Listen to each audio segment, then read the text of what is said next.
来看德国联合政府3个政党因为预算的问题有无同款的看法，联合政府已经解散，目前嘛决定讲要提前伫明年的2月23来举行大选。社会民主党、自由民主党、甲绿党联合执政的青红灯联盟，选举瓦解了后，主要的执政党社民党，就甲上大的在野党基督教民主党，就要提早大选的日期来讨论。社民党的总理小组倾向延到3月中。 通好，各政党有充足的准备。因那保守派基民党是认为经济甲外交真歹芳的时阵，国家的运作袂当动点，提议1月份就举行大选。民调显示，有2/3的选民认同基民党的主张。小峰将期末决定投票的日期是2025年2月23。总统施坦迈尔12核准大选的时停，国会会伫后个月16对小组进行信任投票。按算投票结果，小组应该袂过关。 Der 23. Februar ist jetzt eine Gelegenheit für die Bürgerinnen und Bürger, die notwendige Richtungsentscheidung zu treffen. Wollen wir in Deutschland einen Politikwechsel oder sollen nur Gesichter ausgetauscht werden?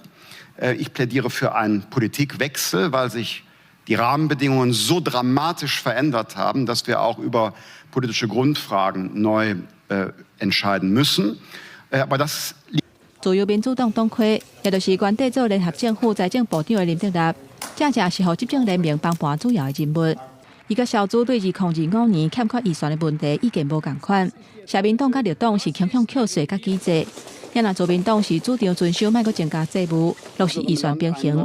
提出林德纳伫初六去互小组开除。Wir haben nicht nur den Überfall russischer Truppen auf die Ukraine erlebt, sondern wir haben auch der Ukraine geholfen. Wir haben aber auch wichtige wirtschaftliche Stabilisierungseffekte in Deutschland geschaffen. Wir haben den Menschen unter den Arm gegriffen und so soll es eben auch in Zukunft bleiben. Jetzt geht es um Erfahrung und Kompetenz und da bin ich sicher, ist Olaf Scholz der richtige Kandidat. 小组领导的青红灯联盟是德国头一个3党的联合政府。最近这几个月以来，针对建筑物联关法、公平津贴、减少增加债务、甲难民等等的议题，争论是愈来愈激烈。3党的支持率拢伫降低，联合政府的支持率是创下历史的新低。也若为各政党的支持率来看，中央偏右派的基民甲基社党联盟以32%的支持率，目前是排第1。公视新闻王慧文编译。